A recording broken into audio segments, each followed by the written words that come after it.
warahmatullahi wabarakatuh. Perkenalkan, aku Pentawan Sari dengan PMF 1H024042.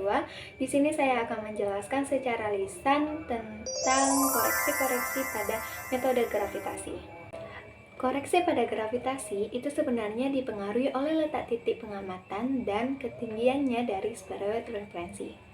Ketinggian pada gravitasi itu bisa disebut dengan topografi. Nah, topografi itu sendiri bisa dipengaruhi oleh kompensasi isostatik atau ketebalan dan keadaan geologi atau kerapatan batuan.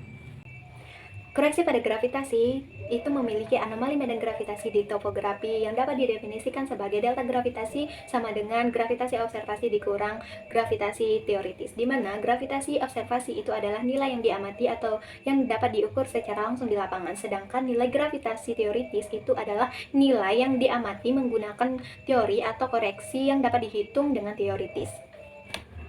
Gravitasi observasi itu terbagi menjadi 4 bagian. Yang pertama itu ada koreksi pasang surut.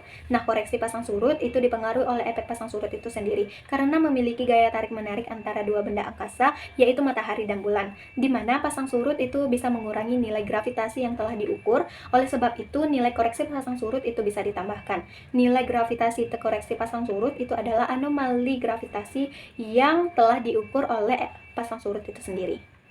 Kedua, koreksi tinggi alat. Koreksi tinggi alat dilakukan karena pengukuran tidak langsung di permukaan bumi, melainkan di atas tanah setinggi sensor gravitimeter dengan nilai 0,5 sampai 1,0 meter. Tinggi alat ini bisa menyebabkan gravitasi berkurang dengan jarak dari pusat bumi, sehingga koreksi tinggi alat ini bisa ditambahkan. Nilai koreksi ini bisa disebut dengan gravitasi terkoreksi tinggi alat dengan menggunakan rumus 0,3, 0,8, 56, 72 HTA. Ketiga, koreksi drift. Drift adalah perubahan nilai pengukuran gravitasi karena pengukuran perubahan mekanik dalam gravitimeter. Gravitimeter itu sendiri adalah alat ukur yang sensitif terhadap pengaruh drift. Pengaruh tersebut disebabkan oleh pegas yang semakin merenggang terhadap waktu dan suhu, di mana keduanya bisa mempengaruhi pembacaan nilai gravitasi. Karena efek drift itu bisa mengurangi, maka untuk mendapatkan nilai bebas drift itu bisa kita tambahkan.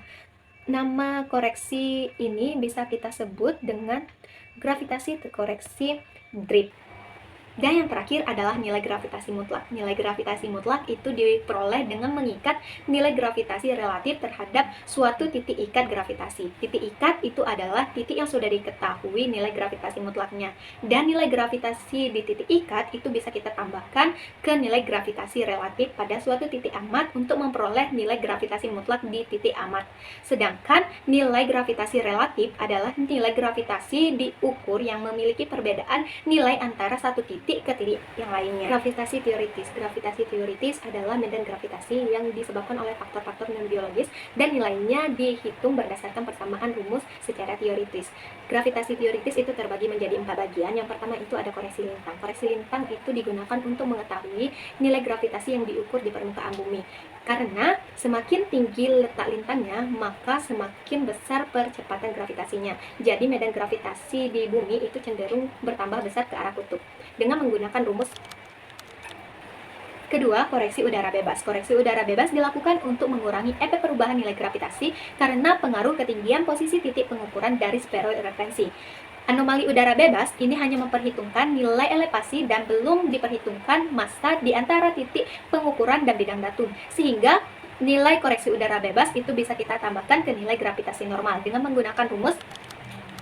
Dan bisa kita lihat koreksi udara bebas itu di gambar samping.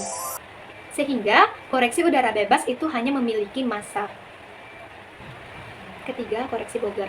Koreksi Boger adalah model slab horizontal tak hingga dengan ketebalan relatif H dari spheroid referensi ke titik amat dengan menggunakan rumus gravitasi Boger, yaitu 2V rho GH, yang mana keterangannya rho adalah densitas massa Boger dan H adalah ketinggian stasiun dari spheroid referensi, yang bisa kita lihat pada gambar di samping. Dan koreksi Boger ini bisa memperhitungkan keberadaan massa di antara spheroid referensi dengan titik pengukur yang akan menambahkan nilai gravitasi, sehingga nilai koreksi Boger ini bisa dihitung dengan mengurangkan anomali udara bebas, dan koreksi ini bisa kita sebut dengan anomali koreksi Boger sederhana. Dan yang terakhir adalah koreksi medan. Koreksi medan ini dilakukan pada koreksi Boger agar tidak mengabaikan massa yang hilang pada Boger, karena keberadaan bukit dan lembah di sekitar titik pengukuran akan mengurangi pembacaan nilai gravitasi sehingga nilai koreksi medan ini bisa ditambahkan pada anomali Boger sederhana. Anomali ini bisa kita sebut dengan anomali Boger lengkap. Baik, itu saja penjelasan dari saya tentang koreksi-koreksi pada metode gravitasi kali ini. Saya Pentawansari dan saya akhiri saja. Wassalamualaikum warahmatullahi wabarakatuh.